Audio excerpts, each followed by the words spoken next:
మీరు నాన్న దగ్గరికి ఎందుకు రావట్లేదు? శ్రీవల్లికి ఆయనే తన తండ్రి అనే విషయం చెప్పడానికి ఎందుకు ఆలోచిస్తున్నారు పిన్ని? మీరు నాకు తల్లి లాంటి వారు. కాదు కాదు కాదు కాదు, తల్లే. మీ కొడుకే అనుకోండి. మీ మనసులో ఏం దాచుకోకుండా మీకున్న సమస్య ఏంటో చెప్పండి. నాకేం సమస్య లేదు. నాకు మీ నాన్నతో ఉండాలన్న ఆలోచన కానీ ఆశ కానీ లేదు. నాకింతే రాసుంది. నేను జీవితంలో మళ్ళీ ఆయన్ని కలవను, అంతే. కలవనని నువ్వు మాత్రం అనుకుంటే సరిపోదు పిన్ని. నాన్న కూడా అనుకోవాలి కదా. నువ్వెందుకు ఇలా చేస్తున్నావో తెలుసుకోవడానికి నాన్న దినేష్ మంగళాన్ని కలిసి మాట్లాడాలనుకుంటున్నారు.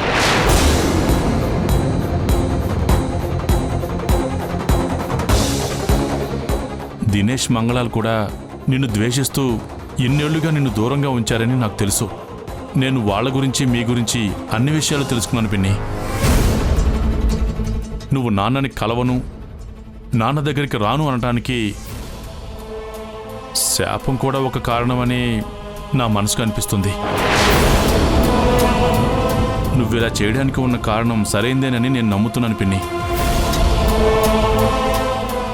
నాకు నువ్వు నాన్నగారు కలవాలని ఉన్నా కూడా నేను మీ నిర్ణయాన్ని గౌరవిస్తాను. నేను ఇలా వచ్చి నీతో నాన్న దినేష్ మంగళాలు కలవబోతున్నారని చెప్పిన విషయం ఎవరికి చెప్పొద్దు పిన్ని.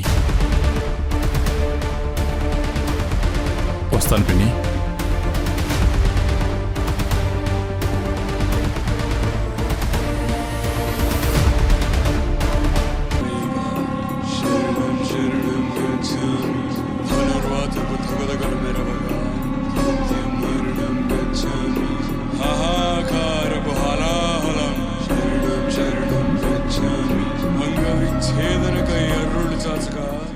మేడం,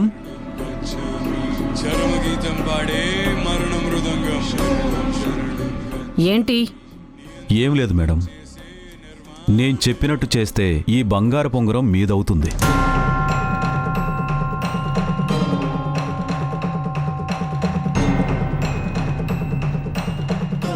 నేనేం చేయాలి?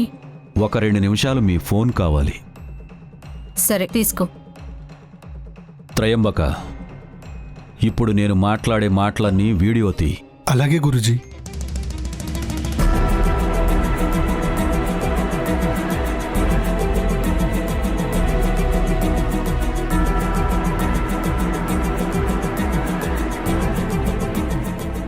ఇదిగోండి మేడం మీ ఫోన్. మీ పని అయిపోయిందిగా. మేడం, అందులో ఉన్న వీడియోని శ్రీవల్లికి చూపించండి. తనకి చూపించడం వల్ల నాకేం ప్రాబ్లం రాదుగా. మీకు ఏ సమస్య రాదు. తను ఆ వీడియో చూసేలా చేస్తే చాలు. సరే.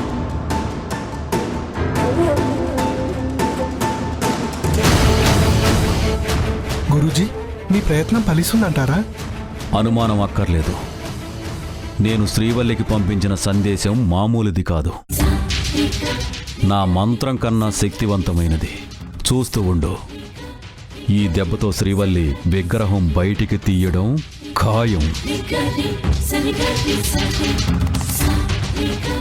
బాబు దినేష్, అమ్మ మంగళ, ఎన్నాళ్ళయిందిరా మిమ్మల్ని చూసి. బాబు నాగండి.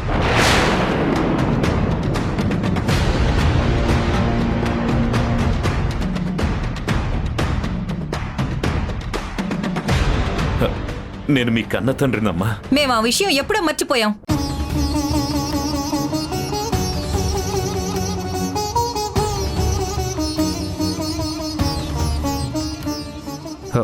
మరి ఇన్ని రోజులు ఈ ప్రేమంతా ఏమైపోయింది? ఇంతకు ముందు ఎప్పుడు మేము మీకు గుర్తుకు రాలేదా? బాబు, అది కన్నబిడ్డలు ఏమైపోయారు అన్న ఆలోచన మీకు ఉండాలి కదా. ఆయనకి గుర్తొస్తే ఏంటి, రాకపోతే ఏంటన్నయ్యా? ఆయన మనం కాదు అనుకున్నప్పుడు ఇక ఆయనతో మనకు మాటలెందుకు?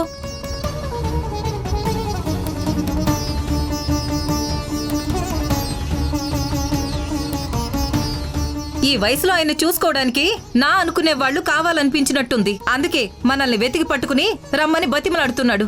ఆ మాటలకి మనం కరిగిపోవాల్సిన అవసరం లేదు.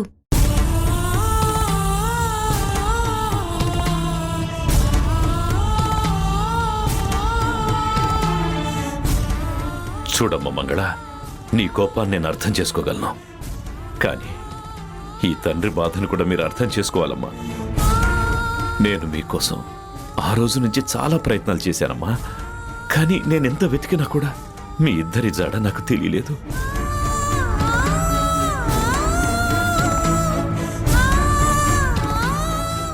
మీరెక్కడున్నారో తెలుసుకోకపోవడం నా అసమర్థతగానే భావిస్తాను. అందుకు నన్ను క్షమించండి.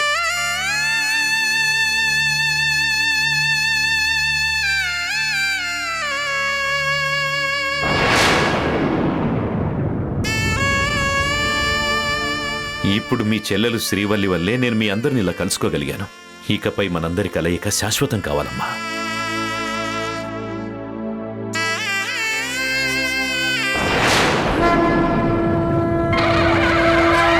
అమ్మేంటి ఇక్కడికి వచ్చింది?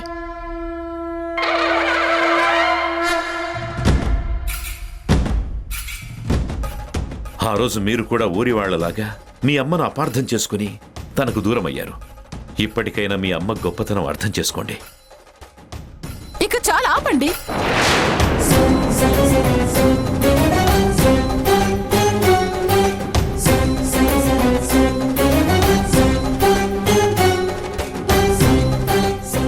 దయచేసి నా పిల్లల్ని ఇబ్బంది పెట్టకండి.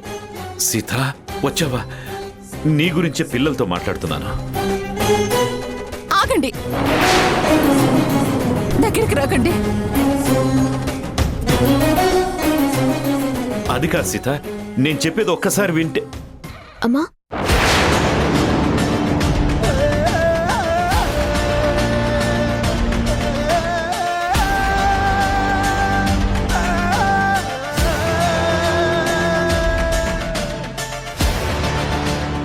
శ్రీవల్లి, సార్, కల్పన మేడం, మీరిద్దరూ ఇక్కడికి వచ్చారేంటి? మీరందరూ ఇక్కడున్నారేంటి?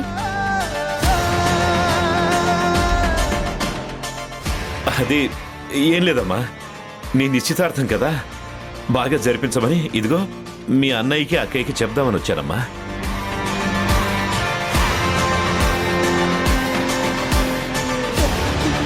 హలో, శ్రీవల్లి గారా? అవును, మీరెవరు? నేను పంజాగుట్ట పోలీస్ స్టేషన్ నుంచి లేడీ కానిస్టేబుల్ని మాట్లాడుతున్నాను. చెప్పండి. నేను మీ ఇంటి బయటే ఉన్నాను మేడం, ఒకసారి బయటికి రండి. సరే, వస్తున్నాను.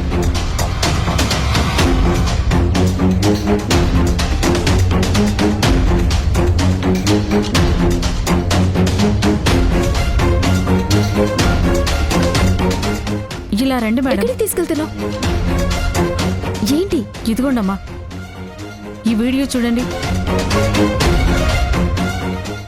ఏంటి శ్రీవల్లి, ఎలా ఉన్నావు?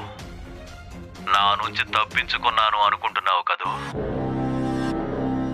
నిజంగానే తప్పించుకున్నావు, కానీ ఇప్పుడు నేను వద్దన్నా నువ్వే నా కోసం పరిగెత్తుకుంటూ వస్తావు. ఎందుకంటే మీ నాన్నెవరో, ఎక్కడ ఉన్నాడో నాకు తెలుసు.